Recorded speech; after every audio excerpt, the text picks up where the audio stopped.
Shalom, sidang jemaat Tuhan, PEC Solo Baru yang dikasihi Tuhan. Selamat pagi, selamat berjumpa kembali di Daily Seeking God.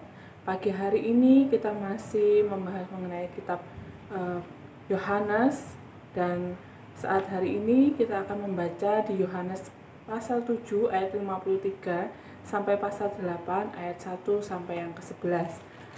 Perikopnya mengenai perempuan yang berzina. Baik saudaraku, yang saya bacakan sebentar untuk ayatnya. Lalu mereka pulang masing-masing ke rumahnya, tetapi Yesus pergi ke Bukit Zaitun. Pagi-pagi benar ia berada lagi di bait Allah, dan seluruh rakyat datang kepadanya. Ia duduk dan mengajar mereka. Maka ahli-ahli Taurat dan orang-orang Farisi membawa kepadanya seorang perempuan yang kedapatan berbuat zina. Mereka menempatkan perempuan itu di tengah-tengah. Lalu berkata kepada Yesus, "Rabi, perempuan ini tertangkap basah ketika ia sedang berbuat zina. Musa dalam hukum Taurat memerintahkan kita untuk melempari perempuan-perempuan yang demikian. Apakah pendapatmu tentang hal itu?" Jadi orang-orang Farisi dan ahli-ahli Taurat itu bertanya kepada Tuhan. Nah, mereka mengatakan, saya lanjutkan kembali, mereka mengatakan hal itu untuk mencobai dia, supaya mereka memperoleh sesuatu untuk menyalahkannya.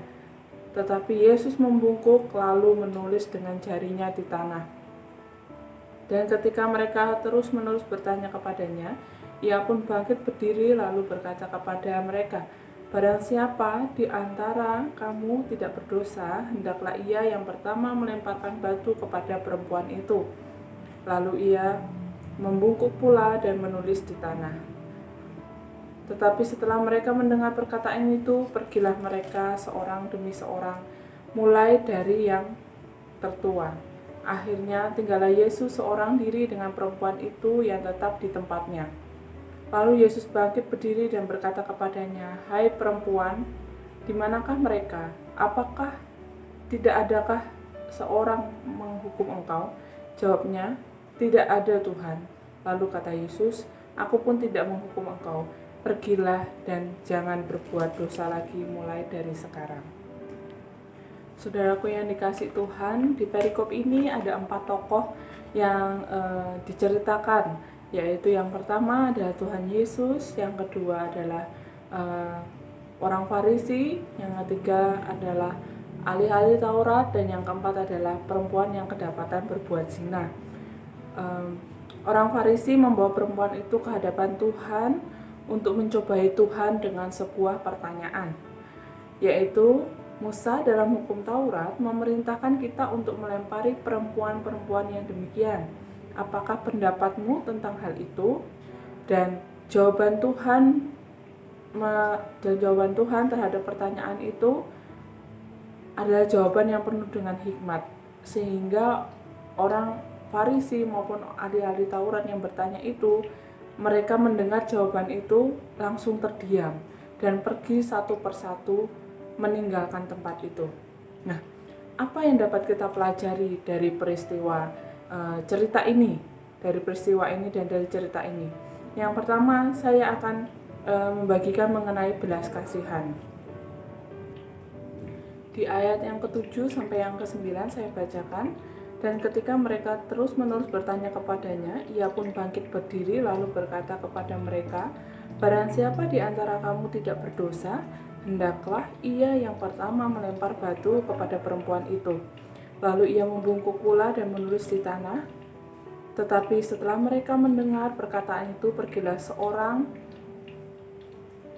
mereka seorang demi seorang, mulai dari yang tertua.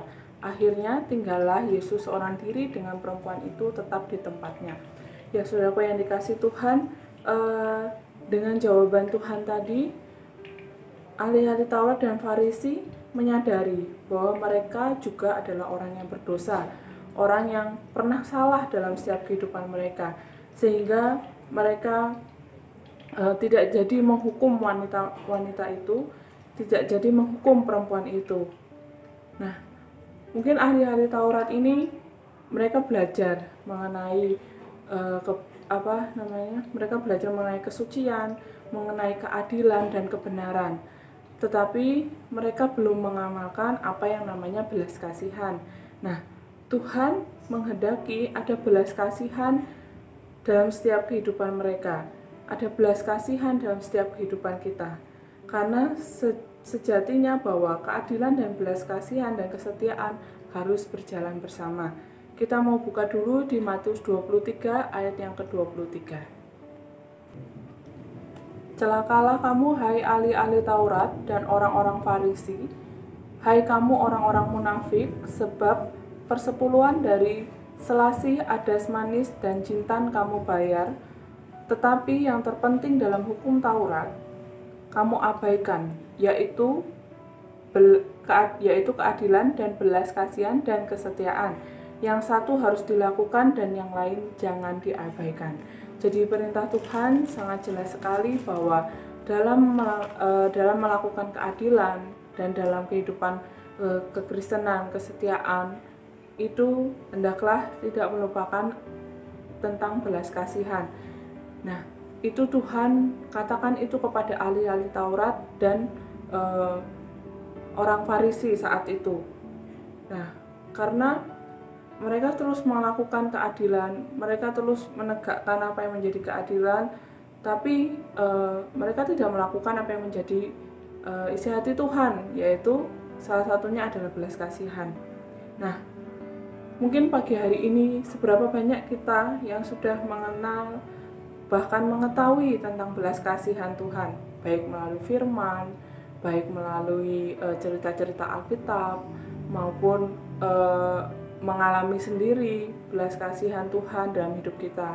Tapi kita tidak memberikan belas kasihan itu kepada orang-orang yang membutuhkan saat ini. Orang-orang yang membutuhkan belas kasihan kita.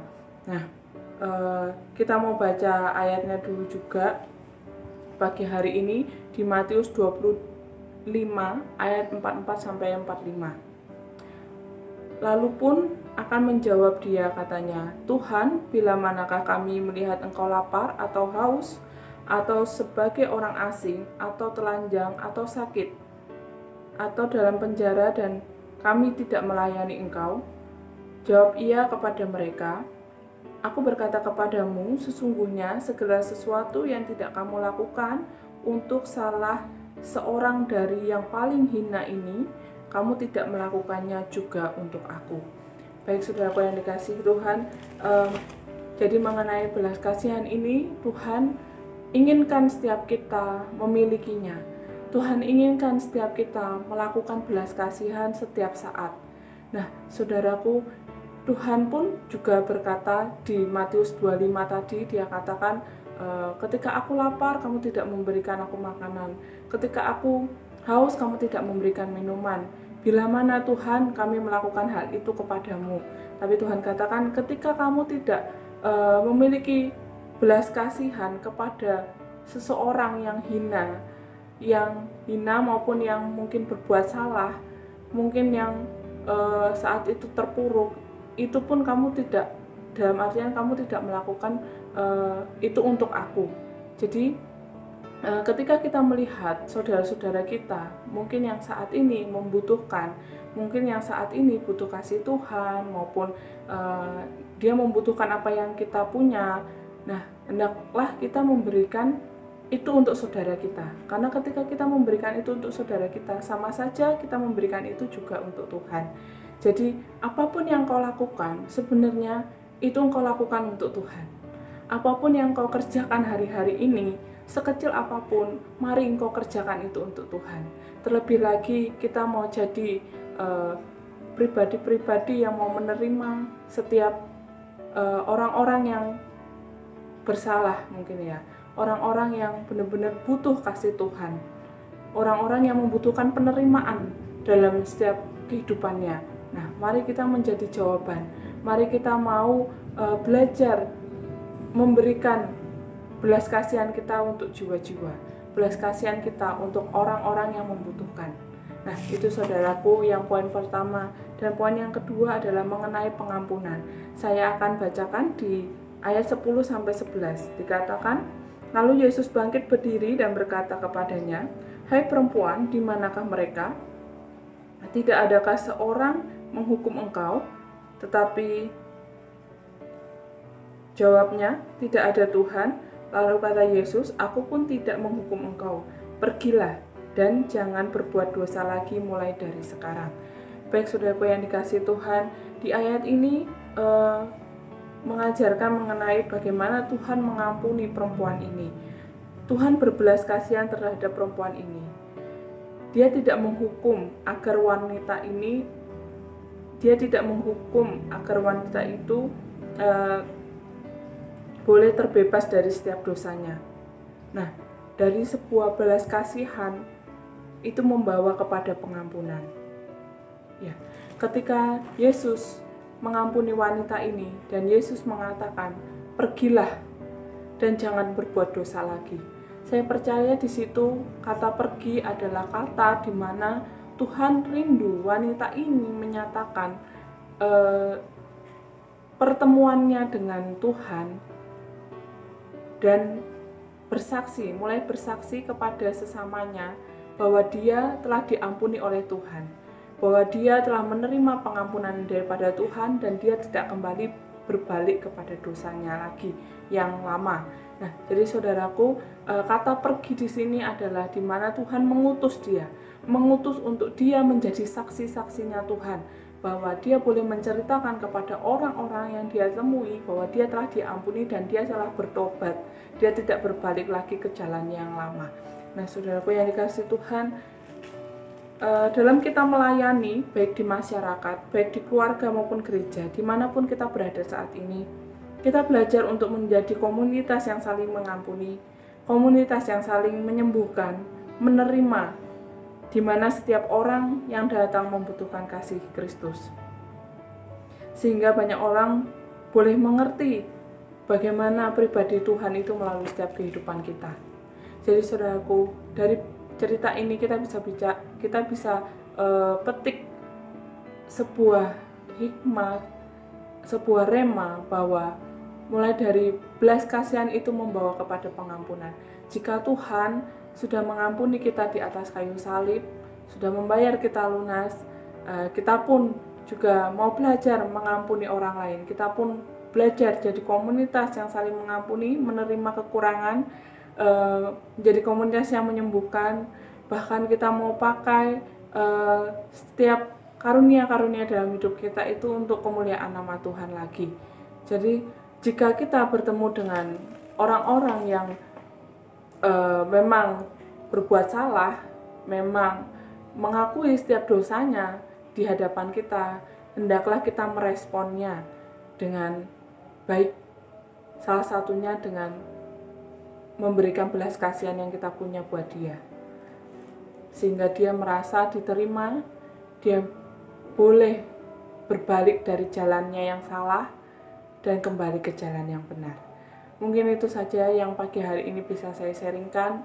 Kiranya memberkati, kiranya hati kita selalu diperbaharui oleh firman Tuhan, hati kita selalu diperbaharui hari demi hari dengan firman Tuhan yang ada.